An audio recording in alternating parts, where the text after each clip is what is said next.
ओइ तपाईहरुको बस मेरो नआइपुगेको छ है आज समुद्रमा चुइगम चपाएर गाँठ्यो है माछा मार्नु आएको कम्ती माछा ल हेर्नुहोस् त ल समुद्र पारीबाट खुबै नेपालको याद आइरहने यार मलाई त कता कता तम्मरको पो याद आयो है ल है ल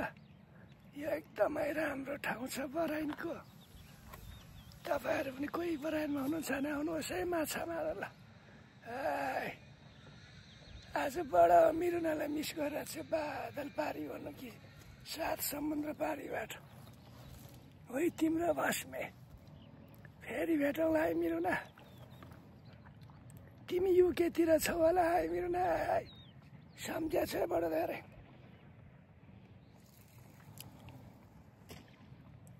बराइनु हुने दाजुहरू को हुनुहुन्छ माछा मार्न यहाँ जग्गामा आउनुहोस् है त पहिला पशुपतिमा खेल्ने बानी पर्यो बसमेला यो समुद्र त कत्रो रहेछ नि त यहाँ त कहाँको सुनकौटी भेट्नु यहाँ हातमै छैन जे यस्तो भए पनि बागमतीमा पशुपतिमा चाहिँ मैले 5 तोला बराबरको सुन भेटे हो क्या तर अब कसम होला हनुमानले त्यहाँ डिस्टर्ब गरे क्या त्यहाँ पशुपतिको बङ्गरामा जाने बेलामा थियो हनुमान कहाँ टुप्लो आइपुग्यो दादा अहिले सुनको भाउ पनि आकाशिया छ के हेर्नु बागमतीमै सुन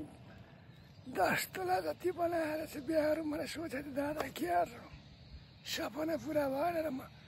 लास्टमा त खाडीमा छु नि म ल हेर्नुहोस् त तर सबैजनालाई मेरो धेरै धेरै माया छ है त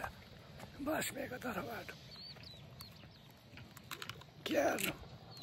रहर थिएन नि त हामीलाई बाध्यताले विदेशमा आउनु परेछ साथ पर केही छैन साह्रो गाह्रो पऱ्यो भने परेनमा चाहिँ यो बसमेडनलाई सम्झे बसमेडनलाई सम्झिनुहोस् है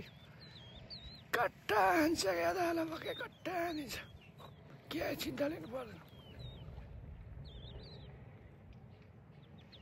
कस्तो रमाइलो छ हेर्नुहोस् त दादा सम्पूर्ण नेपाली दाजुभाइलाई धेरै धेरै माया गाह्रो छ हेर्नुहोस् न बसमेको त अनि मेरिना त मेरिना हो नि त केही छैन बस मेरिना आएपछि